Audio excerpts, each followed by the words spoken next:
Mpenzi mtazamaji wa Bakula TV, pembeni yangu hapa tunaye diwani wa kata ya Chalambe, Mheshimiwa Twahili Kamona. Naye ni kati ya watu ambao wamehudhuria katika hii iftari ambayo inaandaliwa kila mwaka na madiwani wa manispaa hii ya Temeke. Mheshimiwa, hebu tuambie basi tofauti na iftari nyinginewe, hii ina quality gani? Karibu. Asante.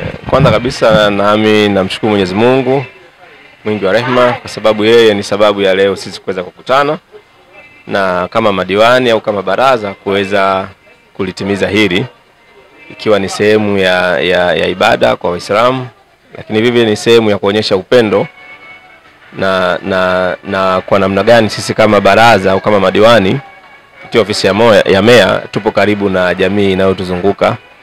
Kwa maana hiyo, na ukiangalia iftari ya Umui kidogo imekuwa tofauti na miaka ya nyuma.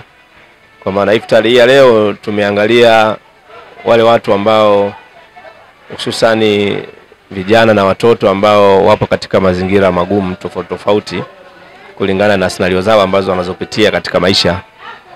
Sasa tumeona ni bora na wao tuwaguse, kwa maana waone sisi kama viongozi, lakini pia kama sehemu ya jamii ya Temeke tunawatambua, tunawajua na tuko nao pamoja, hususan katika kufurahi, kusherehekea na kuwa pamoja na kuwapa nasaha mbalimbali, kwa maana jamii haijawatenga au si viongozi wao hatujawatenga katika kushiriki mambo ya kijamii kama haya. Asante. Labda unamzungumziaje meya ambaye ndio coordinator mkuu ambaye amebuni kwamba mwaka huu tufanye tofauti? Unamzungumziaje mheshimiwa? Na nyinyi ni wajumbe katika baraza la madiwani, mahusiano yenu na mheshimiwa meya yako vipi? Karibu. Kwanza nampongeza kwa sababu tunakwenda vizuri, tunashirikiana vizuri, tunafanya yote ambayo tunayokubaliana kwenye vikao na kawaida. Kwa hiyo kimsingi anakwenda vizuri.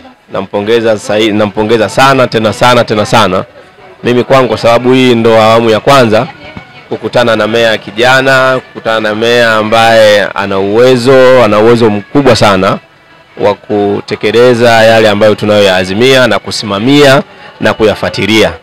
Kwa hiyo sina kubwa zaidi ya kumpongeza, na Mwenyezi Mungu ampe afya zaidi.